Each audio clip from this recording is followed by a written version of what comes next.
Hello everyone! For today's vlog, ipapakita ko sa inyo yung pinopagate kong orange lover. Ito kasi naging leggy na. Diba naalala nyo yung kwento ko sa inyo? Ilang buwan, almost a year, hindi ko sila naasikaso talaga. Minsan mga isang buwan, ganyan. Hindi ko sila binabalikan dito. So ngayon, naasikaso ko na sila kasi nandito na kami. So bali nun kasi may backstory to.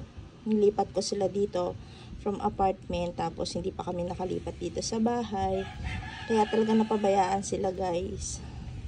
So ngayon may time na ako at saka nabibisita ko na sila.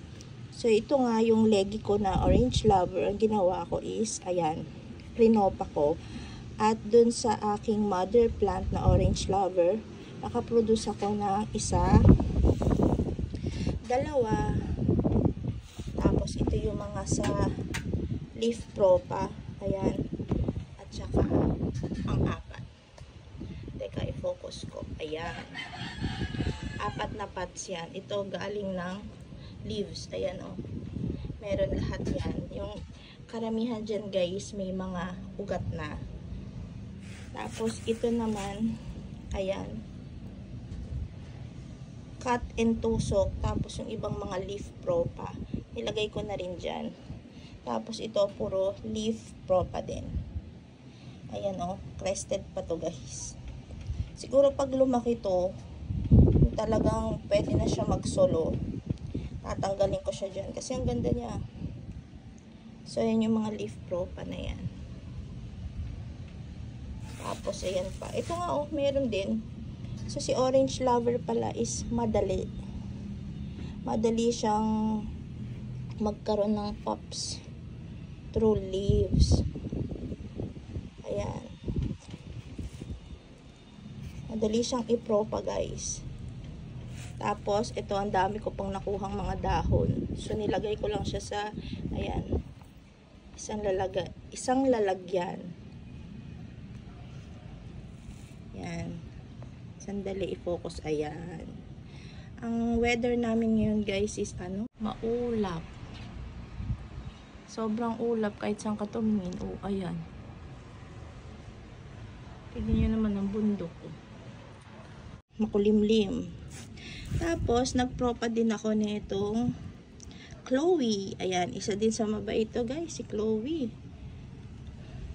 So, kinat ko yung mga leggy. Tapos, nilagay ko dyan. Nilagay ko. Ito nga, may ugat na rin to. Wait, focus ko. Ayun. Kita niyo yun? May ugat na siya, oh. Ito. Yan. So, napakabait talaga niya ni Chloe. Gustong gusto ko din yan. So, si orange flower, madali siyang ipropa. Lalo na sa dahon. So, maganda yung kanyang result pag leaf propa. Ito, oh, ganda. Nilera ko lang sila dyan. Tapos ito pa. Tignan nyo guys, oh, halatang napabayaan. Yan ang mga marka niya. Umulan, uminit, rain or shine siya. Kaya may mga sangang naputol, nag-dry, nabali, yun. Pinropa ko na lang para syempre gumanda. Tapos nagpropa din ako nito Victor Kane. Ayan. Si Victor Kane ko din ay nagleggy. Isa rin to sa madaling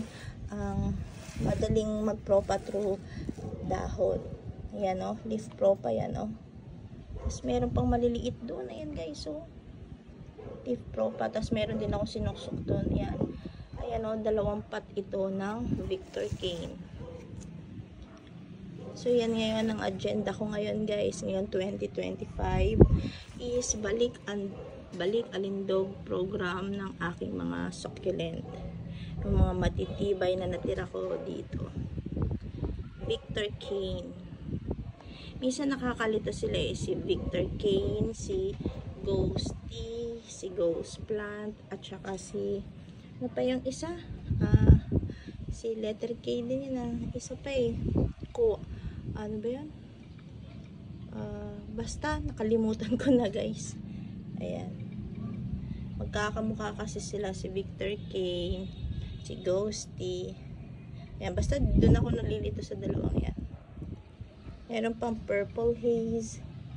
Si Ghost Plant kasi medyo na-recognize ko siya. Yung talagang magkamukha ito. Tsaka si Ghosty. Meron akong Ghosty na parang Victor Kane. Kaya naguguluhan nga ako eh. Pero sabi sa akin ni Ma'am Joyce, siya yung seller ko dito eh, Joyce CNS.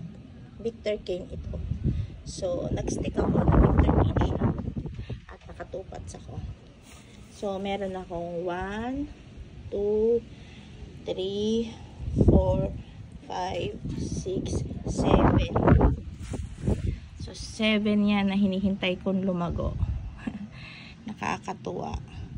At hanggang dito na muna ang aking vlog for today guys.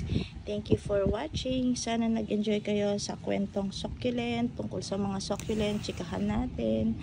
At ayan. So, hanggang sa muli. Bye!